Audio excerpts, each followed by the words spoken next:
أعوذ بالله السميع العليم من الشيطان اللعين الرجيم. بسم الله الرحمن الرحيم وبه نستعين. لا حول ولا قوة إلا بالله العلي العظيم. والحمد لله رب العالمين، والصلاة والسلام على أشرف الأنبياء والمرسلين بالقاسم المصطفى محمد. اللهم صل على محمد وآل محمد. ثم الصلاة والسلام والتحية والإكرام على أهل بيته الطيبين الطاهرين المعصومين المظلومين، ولعنة الله على أعدائهم أجمعين من الأولين والآخرين إلى قيام يوم الدين. أما بعد، صلوات على محمد وآل محمد. اللهم صل على محمد وآل محمد.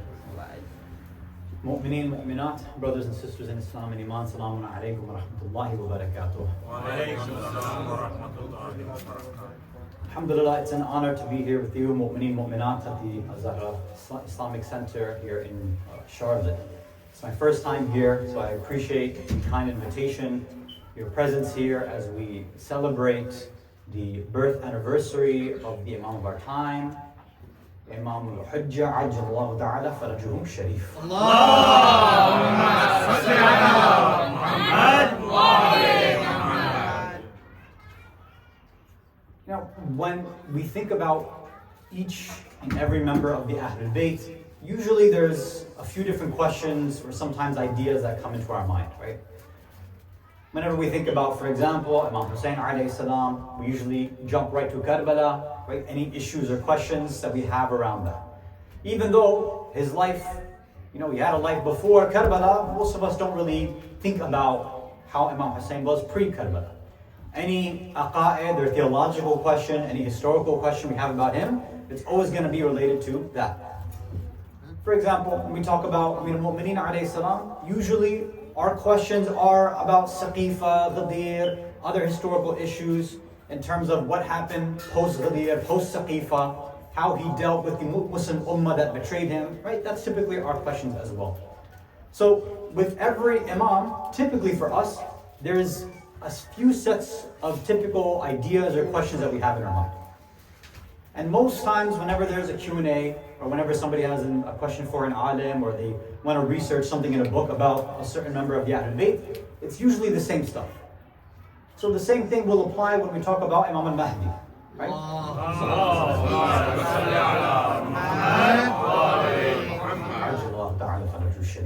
It's the same stuff. Everybody, right? We're not maybe concerned, although there's a lot of questions about his life. And he's in a unique position that he's obviously our living Imam. So maybe for every other Imam, yes, we're happy at celebrating their birth, but maybe we don't know exactly what happened at the time they were born. It's not a huge question. But for the 12th Imam, that is a big question. What happened when he was born? What were the circumstances that led to him being hidden?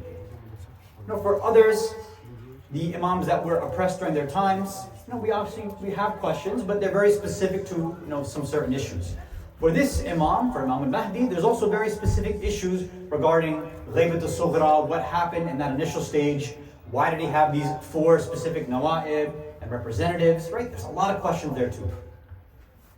One of the most famous sort of questions or ideas that people have is regarding the signs about Imam al-Mahdi, right? The signs for the Dhuhr. Every time people are always asking, what are the signs? How are we going to know? And they're asking, usually in connection with another problem or question that they have.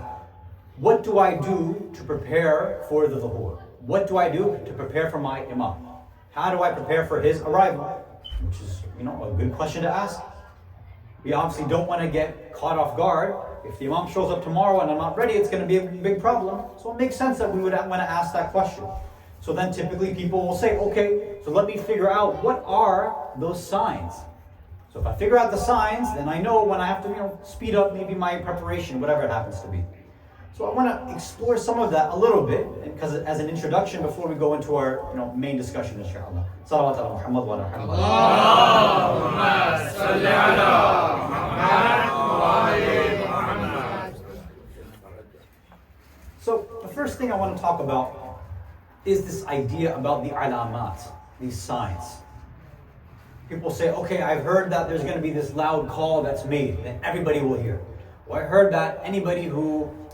Hasan, how much water am I going to drink? How long do you want me to speak for?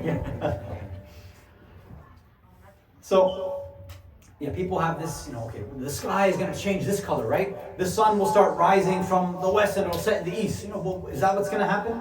Or we heard that these groups of individuals, or maybe this country, something will happen over there. Or they'll ask very specifically, hey, what's going on in the Middle East right now? What's happening in Syria? Is that a sign? Right? Is this person Khurasani? Is this Sufyani? What's happening?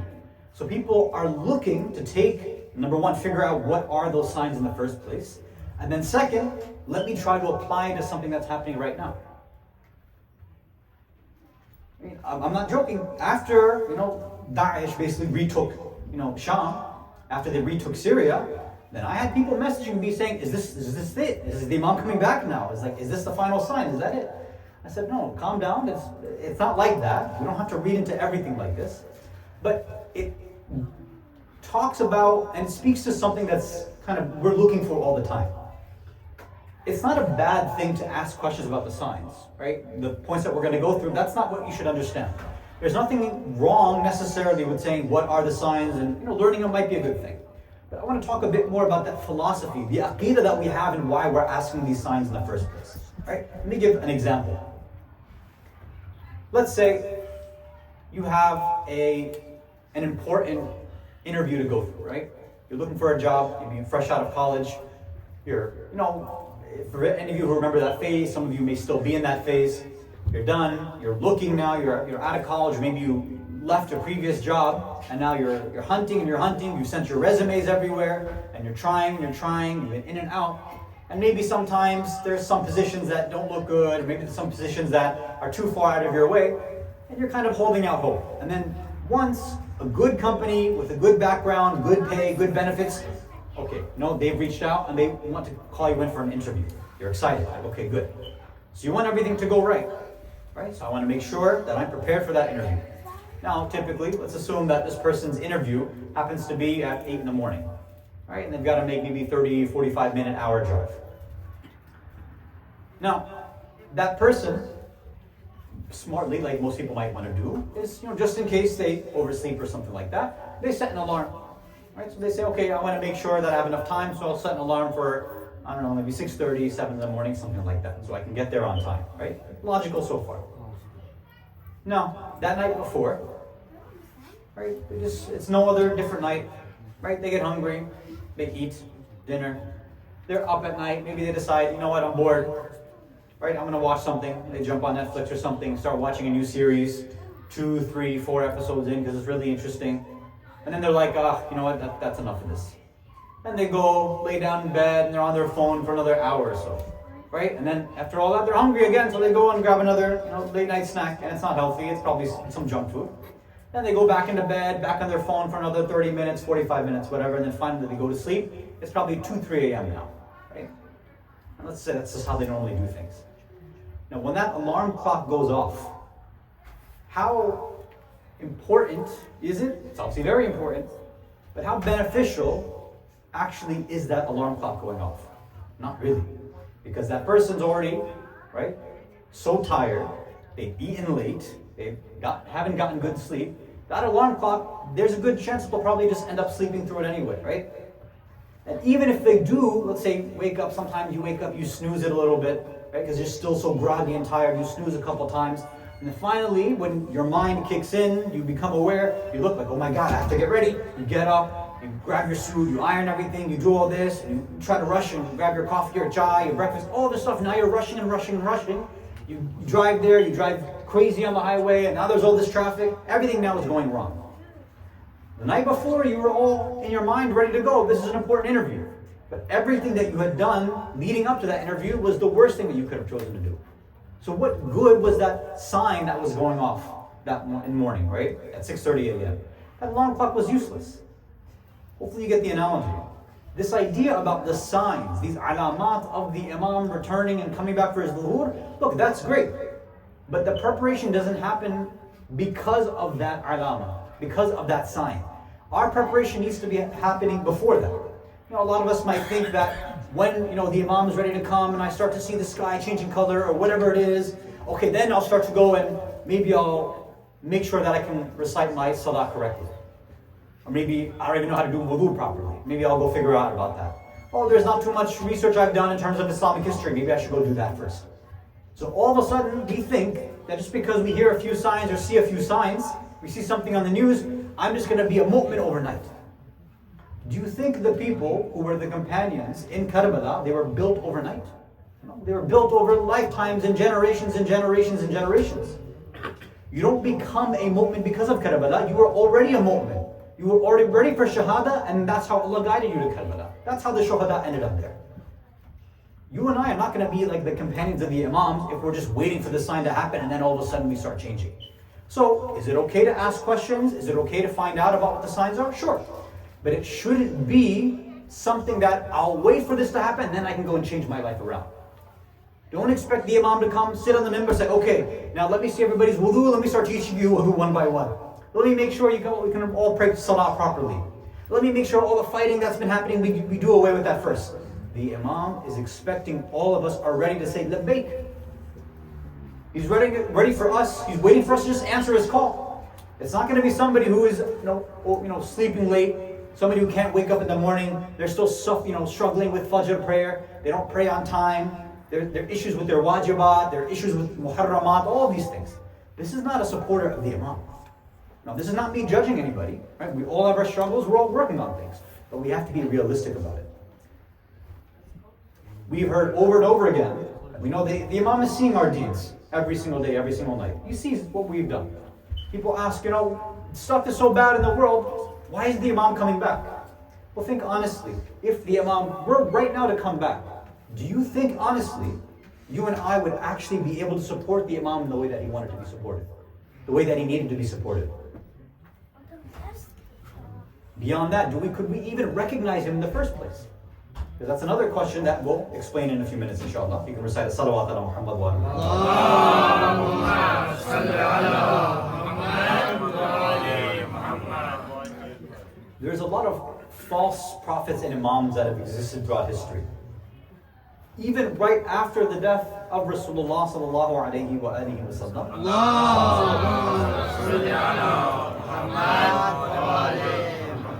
Right after his death, there were people who were claiming prophethood right after that.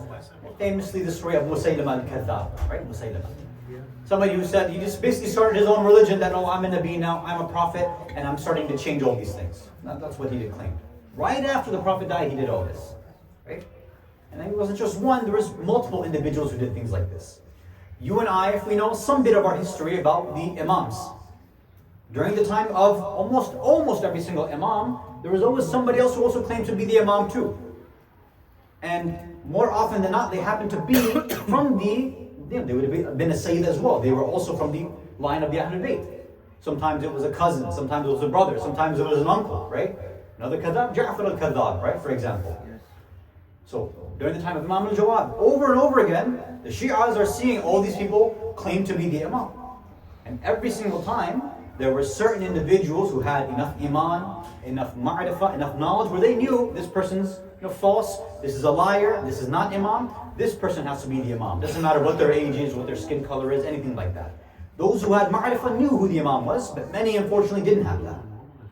So this shak, this doubt existed during those times as well too.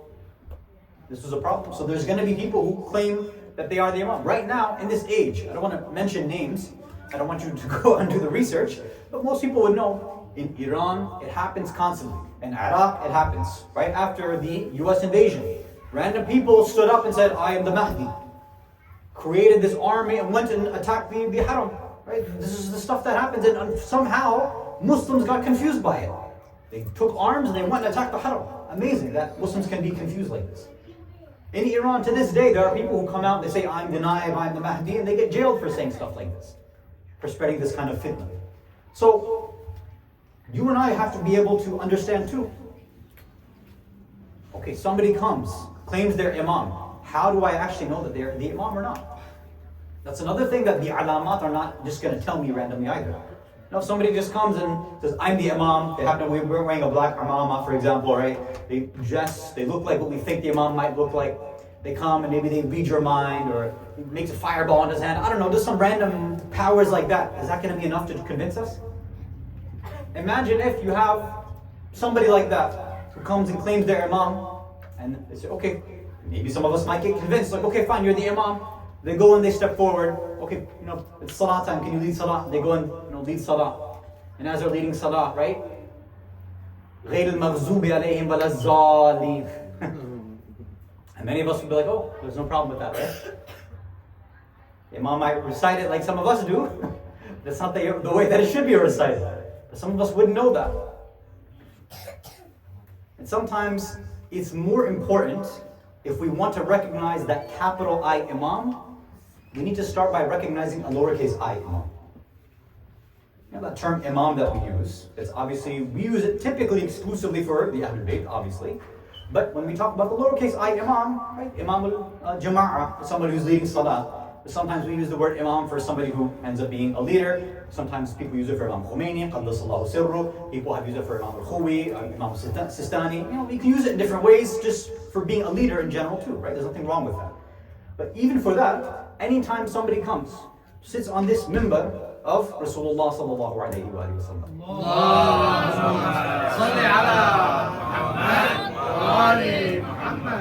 This is a sort of imamah that we have granted them as well too, right? That, okay, come guy, teach us principles about the Quran and the Ahlul Bayt. And you all know better than me that we have been told in the riwayat that yes, people will come and sit on this, that will be like monkeys, they'll be like animals.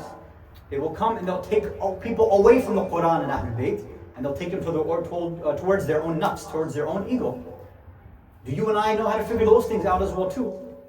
Is anybody who's a good orator, is that the only criteria? Just because they have an imamah, is that the criteria? These are things that we have to understand and know. It's not going to be that we have to wait for the imam at the time to come and tell us, because it'll be too late by that point. We should know we're taking our Islamic knowledge from as well too, right? So again, these are just some introductory topics I wanted you to think about when we are excited for the return of our imam, and we should be. And we should pray for the ta'ajil. Okay, imam, we want you to come sooner, 100%, that's good. But I should be honest with myself too, and say, if I'm praying this hard for the imam to return quickly, well, that means I should be in a state that I'm ready for the imam to come back. And in order for me, on one side, in one hand, to pray for him to quickly come back, I need to quickly make myself a supporter and soldier of his as well too then. So if there are certain lapses, if there's certain issues in my life that I don't know, if there are certain things I have not worked on and I know I should work on, then I need to start stepping it up. Maybe it's in terms of fiqh, sharia, there are certain things I don't practice, I should start doing that from now. I can't be waiting because I don't know when he's going to come back. Could be tomorrow, could be next year, could be 20 years, 100, we don't, nobody knows. And the imams have condemned anybody who claims that they know the time. Nobody knows the time. It could happen 2,000 years, none of us know this. Maybe my issues are more akhlaqi. Okay, I do all the wajib, I don't do haram stuff, but my akhlaq is terrible. Okay, I need to start working on it now. Just because I can recite du'as really well, I perform a'mal, that's good. But if I have a sharp tongue, I'm rude and mean to my spouse, I don't show love to my kids, if I'm a awful community member, I'm not supportive, whatever it is, why would the imam want somebody like that? Right? So these are the things that we should be considering as we pray for his hastening. Now, with that, I want to offer one solution, because these questions obviously came up during the time of the Ahlul Bayt alayhimus salam. During the time of the Imams, as all of them were preparing for the 12th Imam as well, because they didn't know when it was going to happen. So they would constantly ask all of their Imams that they were alive with, what do we do? Tell us about the Akhir Zaman, tell us about that time. Because they thought that they would be alive for it. Because even their own Imam wouldn't tell them. They just had to be ready. So they would constantly go to their Imam of their time and ask questions. What do we do? What do we need to know? Etc. So this happened, for example, at the time of our 6th Imam, Imam Ja'far as-Sadiq alayhi salatu.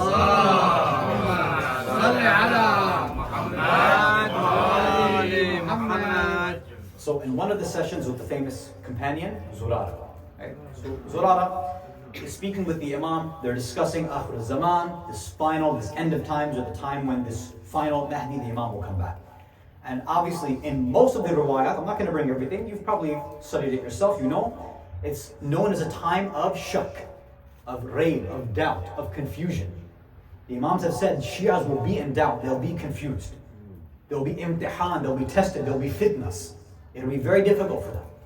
So Zurara's hearing all this, and Zurara's a practical guy. He's not just going to hear this and say, okay, I'll figure it out. He's with the Imam. So when you're with the Imam's in front of you, he says, okay, you tell me how to fix it. You told me the problem, I need the solution, and he's telling the Imam, Abdullah, you tell me what the solution is. So in this part of the hadith that we'll share from that's reported, Zurara says, جُعِلْتُ فِدَا. He says to Imam Sadiq, may I be sacrificed for you. وَإِنْ أَدْرَكْتُ ذَلِكَ الزَّمَانِ. If I'm able, if I actually am alive and I can reach that آخر zaman, if I'm alive for that time, فَأَيْ شَيْءٍ أَعْمَلٍ. What should I be doing? What amal should I be doing? How should I be acting? Is there something I should be performing? Right, to keep myself protected from all that fitna and the shak and the doubt and everything. The Imam says, Ya Zurara, in adrakta dhalika zaman. If you end up reaching that time, if you can make it there, فَدُعُوهْ بِهَذَا الدُّعَى. Then recite this specific dua. Does anybody know which dua? Yeah, please. No, I'm not asking. No. Do you know? Anybody know? It's known as the way that somebody is doing. Huh? Ahsan, right? Zamanul Ghaiba, sometimes that's how it's called, right? Allahumma, this is what he tells Wiladat to recite. Allahumma arifni nafsak, فإنك إن لم تعرفني نفسك لم أعرف نبيك رسولك. اللهم عرفني رسولك فإنك إن لم تعرفني رسولك لم أعرف حجتك. اللهم عرفني حجتك فإنك إن لم تعرفني حجتك ضللت عن ديني. So it's a dua. Ya Allah, give me ma'rifah of your nafs. It's a weird statement to make.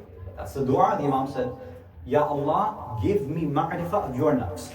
If you do not give me ma'rifah of your nafs, then I won't have ma'rifah of your Rasul and your Nabi. Ya Allah, give me ma'rifah of your Rasul and your Nabi. If you don't give me ma'rifah of your Rasul, of your Nabi, I won't have ma'rifah of your Hujjah, yani your Imam. If I don't have ma'rifah of the Hujjah, of the Imam, then baladtu an dini. I'm done.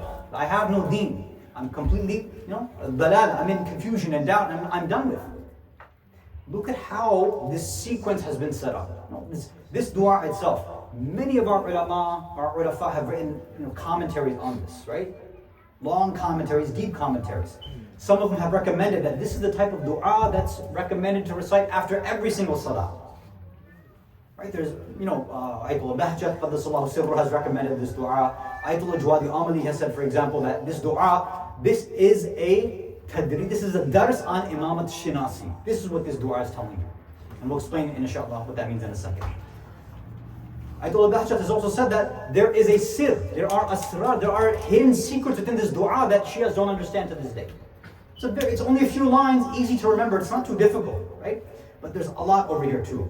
The famous, one of the Qudama, Sayyid ibn Ta'us, rahmatullah alayh, he is reported to have said in his book, Jamal al-Usbu', do not be neglectful of this dua. We've recognized that this dua is a fadl, it's a grace, it's a gift from Allah, which He has particularly given to us Shias. So we must trust it, we must rely on it, right? So this is a big statement. We have from many of our ulama. So I want to start just analyzing it, the next few minutes that we have, inshallah. Let us see what exactly is going on here. How can we benefit from this, inshallah? Salawat ala Muhammad wa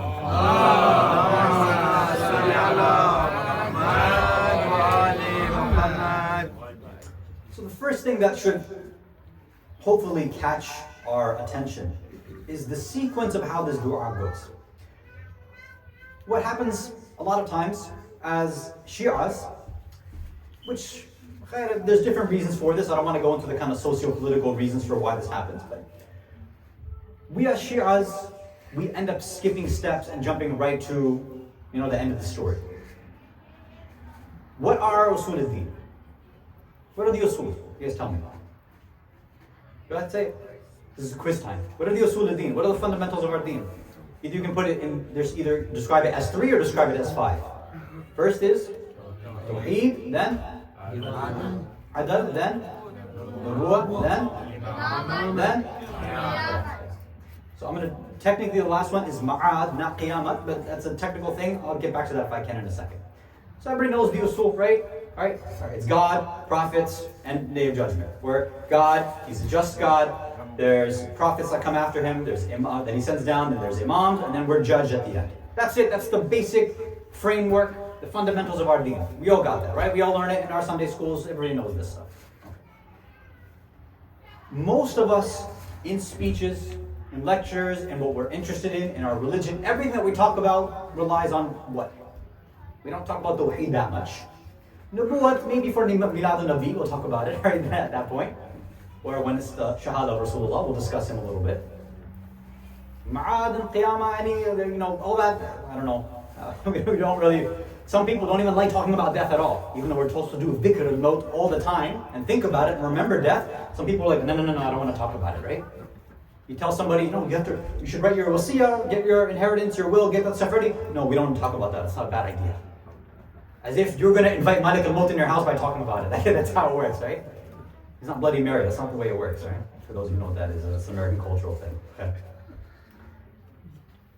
So, imamat is the one that we talk about all the time.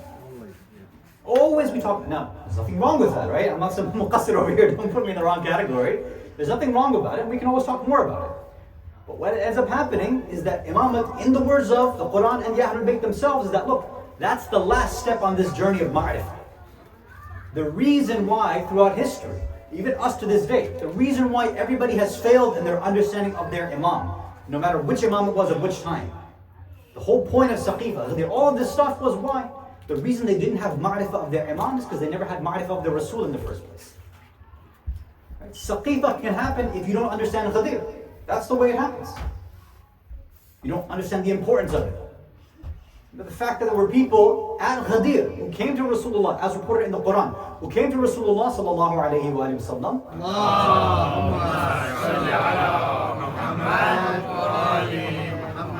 and asked him, you appointed your cousin, your son-in-law, you appointed him as this, leader of us after you. Is this from you or is it from Allah? You've been with this Prophet for how long and you're asking him this question now? Now, what kind of Muslim is this? But you see that's how some Muslims were back then. And then, of course, and if you said, okay, Rasulullah obviously said, I only say what's from Allah, there's nothing that's from me. And this person was punished right then and there, as the Quran reports, right? The rock was, sent down from the heavens onto him because of that, punishment that he incurred there. Because he said it too, oh Allah, this is from you, send down, punishment onto me. And he was killed right then and there in front of everybody. The last final mu'jiza that happened before, right? Saqifa. And the reason why people don't have real ma'rifah of Rasul or Risala is why? Because they never had ma'rifah of Tawheed in the first place. They couldn't understand Allah. And what is this dua saying? Ya Allah, I need ma'rifah of you in the first place. Because if I don't understand you, if I don't understand Tawheed, there's no way I can understand Risala and Nabuwwah. I'll have these strange questions or strange understandings about what it means to be a prophet if I don't understand you. Because obviously they're interconnected. If Allah is supposed to provide hidayat, right?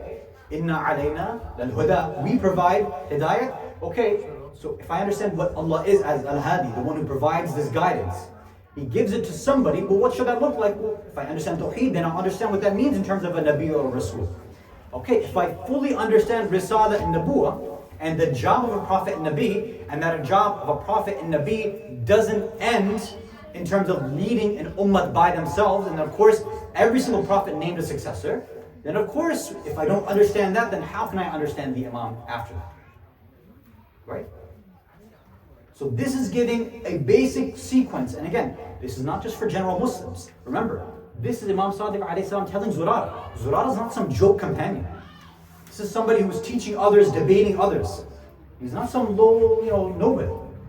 This is a high-level mu'min, a high-level Shia at his time, who would get secrets from Imam Sadiq alayhi salam. So he is telling Zurara that this is what you need to pray for, which means that there's a gap in the ma'rifah of people like him, which also means that there's gaps in ma'rifah like individuals like you and I. And yes, there's gaps in the ma'rifah of our imamat, meaning imamat shanasi. There is points about imamat we don't understand. In our communities, and I'm going back to one of the points we made earlier.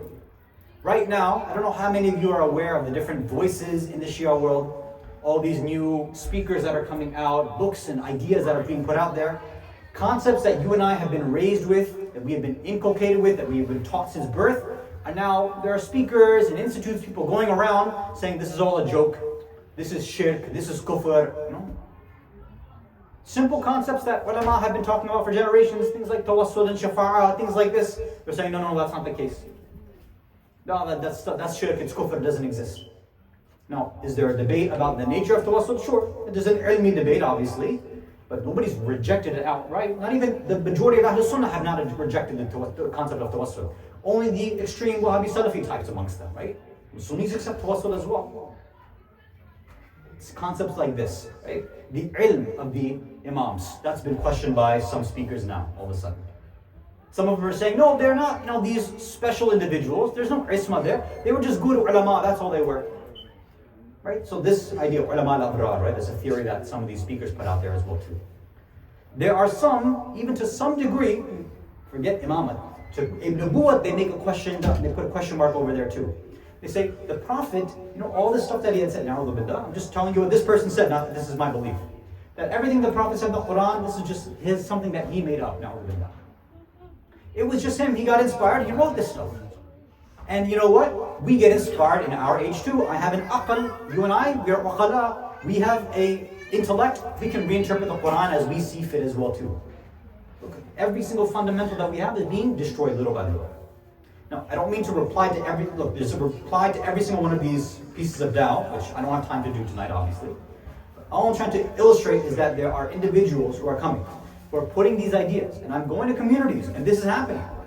People are coming to me and telling me, what's the point? Why are people going in, the Imams, why are they such a big deal? What are you saying? What do you mean, why they're such a big deal? Well, the Prophet, he was just a guy like everybody else. Insan al-Kamil is not a guy just like anybody else. What are you saying? But I know where these ideas are coming from. Because we studied these ideas and these theories in the Hawza before. These ideas have come out before. But this is the first generation now, really, where it's coming out in the English-speaking world. This was done in Farsi, this was done in Arabic, and now it's coming out in English.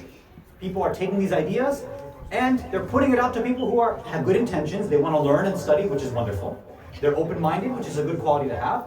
But they are subscribing to ideas which only maybe one or two individuals in the world actually believe. The ulama have debated and destroyed these ideas generations ago. But some people are coming up with these things, and sometimes in our communities, if either there's no ulama or maybe the alim doesn't know how to respond, people are getting confused and they're slowly changing the nature of their Shi'ism. There are some people, tying it all to what our topic is, there are some people who do not even believe that there's a such thing as a 12th Imam anymore. They claim that they're a Shia, they say there's no such thing as a 12th Imam, there's no proof for it. Nothing in the Quran, nothing in riwayat, nothing in history, no proof. This is how bad it is. And this is stuff they discuss in academia, right? For them, fine, you're in academia, you have a different methodology, you can talk about whatever you want. But we as followers of the Ahlul Bayt, followers of a very specific methodology, we shouldn't have shak in something like that. It should be obvious. We can study it, it's okay to be curious and have questions, but for somebody to just reject it because one random person, right, some progressive liberal guy just comes up with this new stuff, that's it. That's how, scary it is right there. It is right now. So this dua makes a lot of sense in the time that we are living in.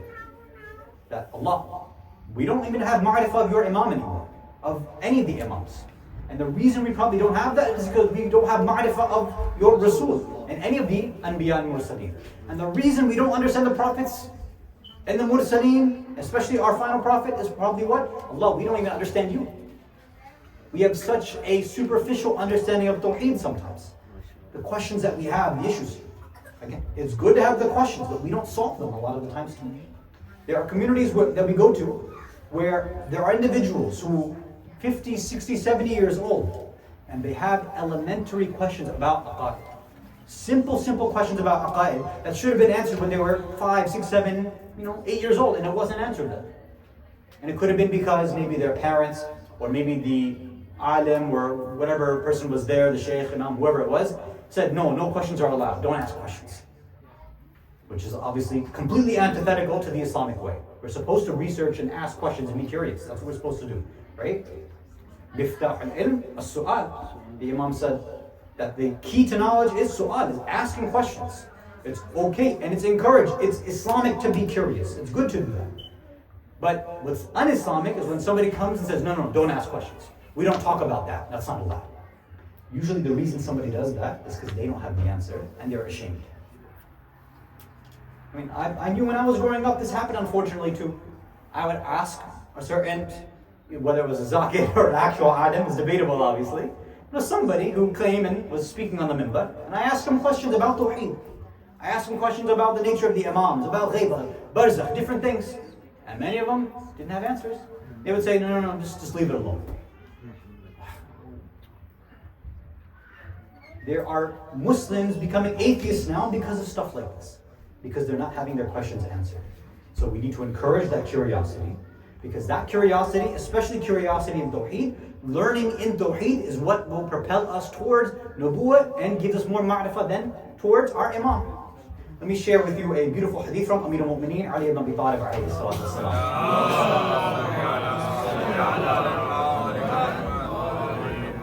He's reported to have said, Afdalul Iman, Husnul Iqan. The best type of Iman and faith that you can have is when you have excellent yaqeen. Now most of us born, raised, maybe we've come from another country. The way Islam was taught over there was good for those countries. Right? It came from Iraq, it came from Iran or Pakistan or India, Afghanistan. I came from somewhere in the Islamic or Muslim world. And nobody really questioned God. Nobody really asked some questions that they ask over here. So I got the basic stuff and I came over here. But now, many parents, they come to me all the time. My kids are asking things that I don't know how to respond to. My kids are asking things like, okay, well, where did God come from? Who made God? I don't know how to answer that. And it's a legitimate question in Aqaid, right? That the Imams have discussed with individuals, right? It's a legitimate question that we have to talk about. But some parents, again, with all due respect, they don't know how to answer it. Or they'll ask things about, kind of cultural history, things like that. When we do Latmiya, we do Matam, where did it come from? Why do we do that? Why is Muharram and Azadari? Why is it all like this? You might say, no, I can't tell you. That's how we've been doing it. That's all you need to know. That's not a respectable answer. The best thing that a parent or a teacher can do whenever somebody comes, especially a child, and they ask a question and you don't know the answer, there's only 3 words you need to say. Hasan, I don't know. And then encourage, say, that's a really good question. And I don't know. Why don't we both do some research together? What teaches the child is that there's more to research in Islam. It doesn't just stop when I'm done with Sunday school or something. That yes, even my mom, my dad, or the uncle, my grandparents, they have to research things too. That means that, as the Ahlul Bayt alayhi salam has said, from the cradle to the grave, okay, that's what's happening too. So I'm seeing Islam lived in my guardians and my role models. So okay, that's a good thing. There's nothing wrong. It's recommended for us to say constantly, I don't know, I don't know. It's good for the nafs to get destroyed like that every once in a while. And of course, there's a lot of things that we don't know. And that's an opportunity for us to go and do more research, right? So over here, Imam is saying, look, sometimes we have to propel ourselves and get more yaqeen in things that we may not have had yaqeen in before. And if we don't have that yaqeen and we linger on that doubt, right? Like I kind of believe that in God and Tawheed, but not exactly. Over time, especially being in this country, what's going to happen?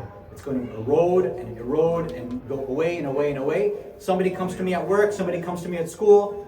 The person in my family is not super religious will start questioning me. And then all of a sudden, at one day, I thought I was a Muslim. I thought I was a Shia. I thought I was a mu'min. And then I start sitting in my home and I start doubting. I'm not sure anymore. I don't know. What am I really? And this is addressed in the Quran as well too. These people who have this sort of issue when it comes to Allah. This is in Surah Al-Hashr, Surah 59, Ayah 19. Beautiful, ayah. Bismillah ar-Rahman ar-Rahim. وَلَا تَكُونُوا كَالَّذِينَ نَسُوا اللَّهَ فَأَنْسَاهُمْ أَنفُسَهُمْ أُولَٰئِكَ هُمُ الْفَاسِقُونَ. Do not be like those who did nisyan of Allah. Those who forgot about Allah. Okay, so if you forget about Allah, what's the problem? Allah says exactly what the problem is. What's going to happen? فَأَنْسَاهُمْ أَنفُسَهُمْ. I will make you forget your own nafs. You'll forget who you are.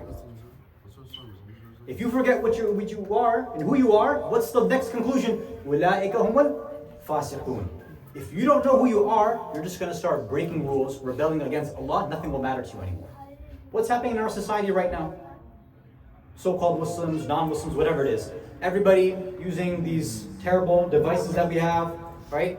All not just, before, when people used to sin, it used to be in the privacy of their home. Now, it's that, if I'm going to sin, I need to make sure there's a camera on me. And I need to blast it out to the world. And Muslims are doing this too. Like, I know I should be better, but I'm going to do this sin anyway, and I'm going to show it to all my followers.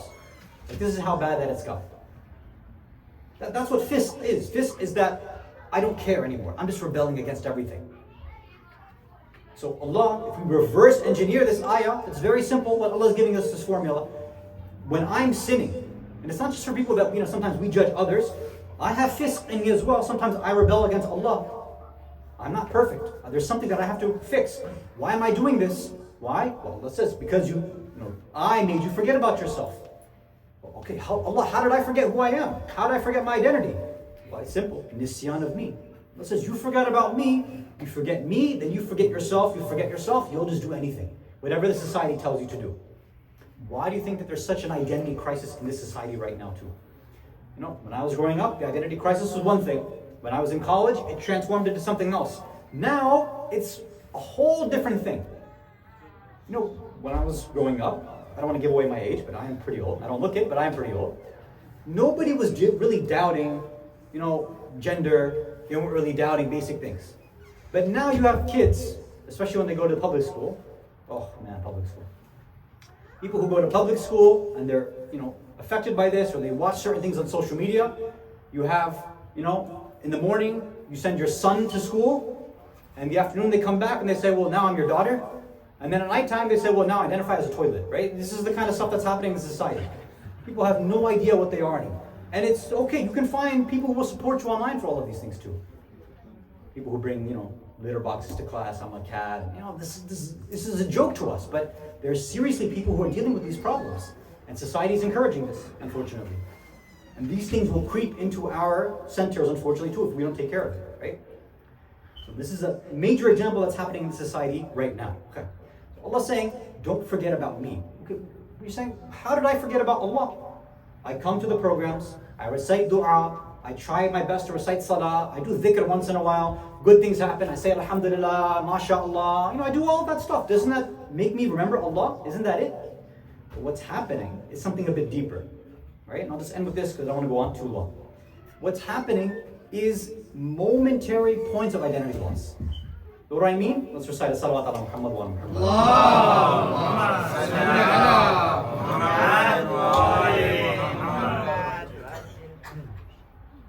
In every instance, we are renewing our bay'ah to Allah. Every single moment. Think about when those of us who try to wake up for Fajr, and sometimes it's a struggle. Anybody who tells us, oh, it's an easy thing to do, oh mu'mineen, wake up for Fajr, it's very easy.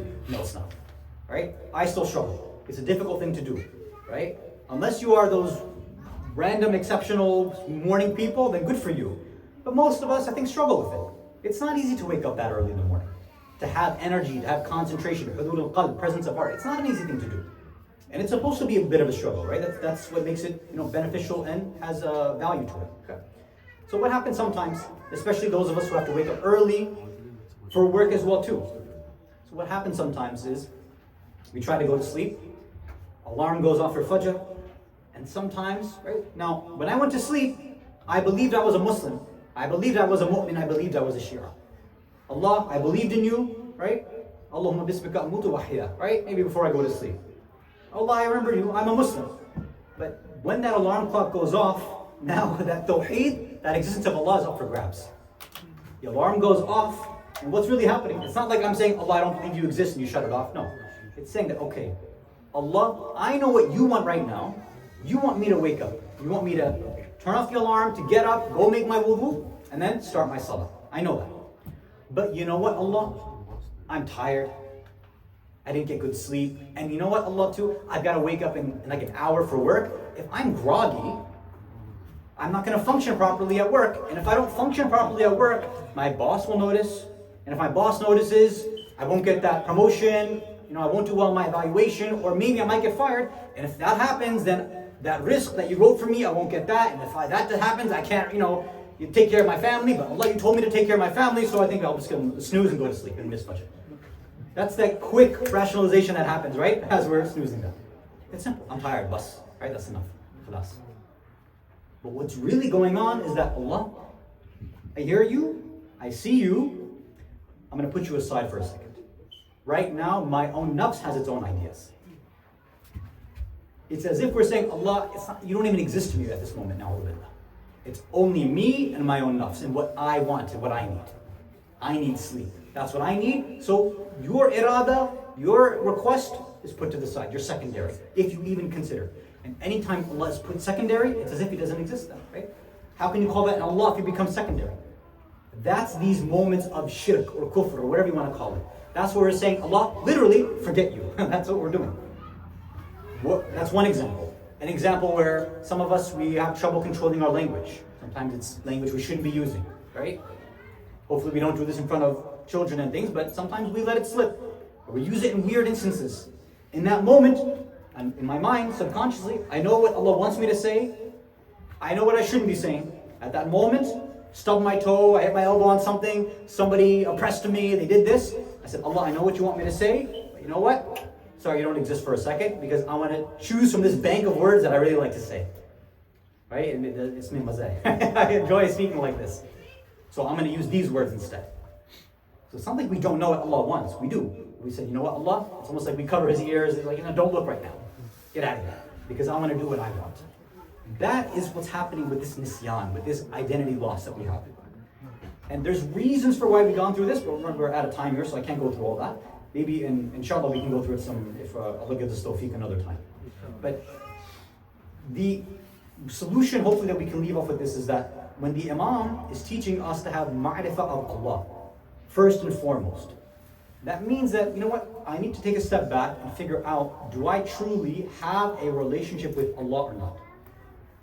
Is it just some, Allah, as many of us might have been taught when we were younger, is what I call the very Nazi, Third Reich, Hitler kind of Allah. Right? Allah just wants to burn everybody in hell. Is that the Allah that Allah wants us to understand? No. Okay, if I don't do this, I don't wear hijab, if I don't pray on time, hellfire for everybody, you're just going to get burned. And here's a list of all the punishments that exist. This is the Allah that people have been taught. And we can't blame somebody like that from moving away from Islam if that's the kind of Allah that they're taught. And we can tell that they were taught like that because that's how they teach others about Islam too. You can tell how somebody's been introduced to Allah by the way they speak about Allah. Oh, Allah's not going to like that. How do you know what Allah likes? How do you know that? Oh, Allah's going to be angry with you. How do you know He's not going to be angry with you for speaking like that? If Allah wanted Himself to be introduced like that, He would have introduced Himself like that, but He doesn't. And He told us 113 out of 140 times, that's not how I introduce myself. How does He introduce Himself? Bismillah ar-Rahman ar-Rahim. I have love and mercy and compassion for every single thing that I've created. That's Ar-Rahman. And there's also an exclusive love that I have for all my mu'mineen who come back towards me as well too. That's Ar-Rahim. Allah said 113 times out of 114 surahs, that's what I want you to remember. And even in the middle of all these surahs, He says, Sabaqat rahmatuhu ghadabahu. We say that in Dua Kumail as well too. So look, every single time my rahmah always precedes and comes before my ghadab and my anger. So where are you, O mu'mineen, O Muslims who say that I'm following Allah? Where are you getting these ideas? Because Allah didn't say it, the Rasul didn't say it, the Ahlul Bayt didn't say this. And our ulama don't say things like this. So it's our own creation now of Allah that we are sometimes understanding and passing down. So I need to go back, I need to reflect on all these ideas and see, maybe I need to do a complete 180 on my Islam. And maybe after I do that 180, that will get me closer to understanding a 180 that I should be doing with regards to my Rasul. And maybe if after I do that, that'll give me a completely different understanding of each and every one of the Imams, especially Imam al-Hujjah ajalallahu ta'ala farajah.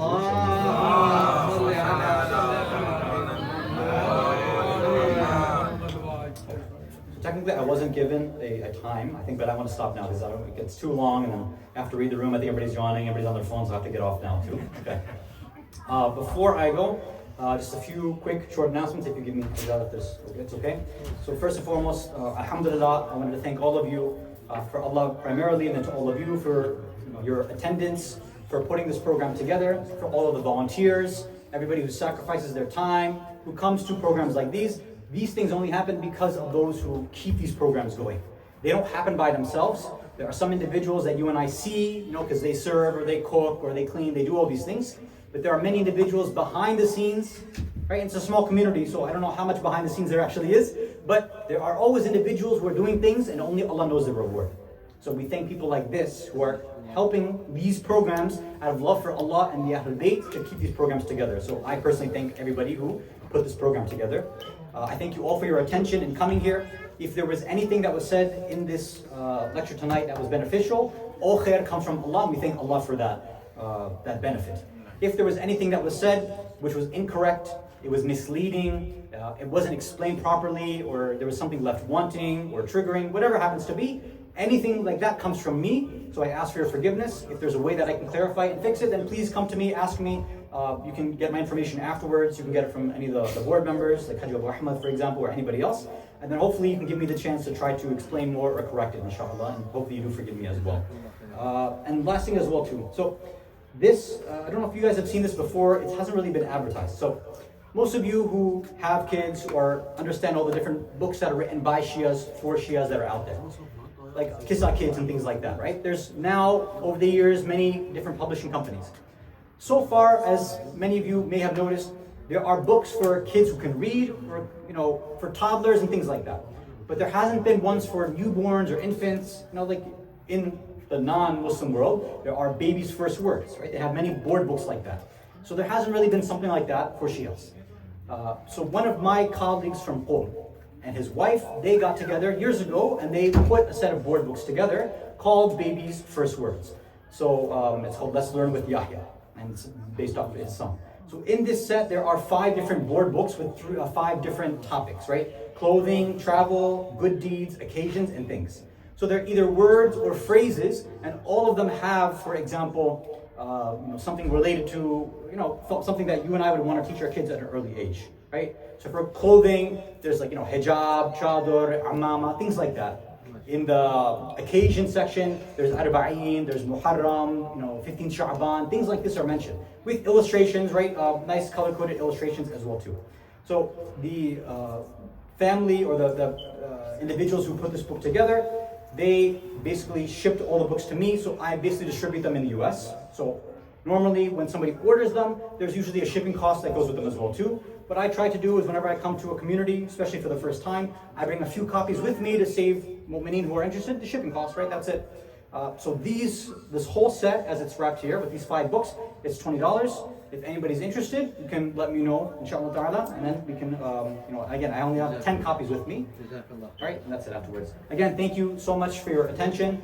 May Allah bless all of you on this wonderful occasion. We pray to Allah that we all have the tawfiq to increase our ma'rifah of Allah, of His Nabi and those Anbiya, of all of the A'immah, but especially our ma'rifah of the Imam of the time, and that Allah guarantees us a position with Him when He returns. Walhamdulillahi Rabbil Alameen. وصلى الله على سيدنا محمد وعلى أهل بيته الطيبين الطاهرين.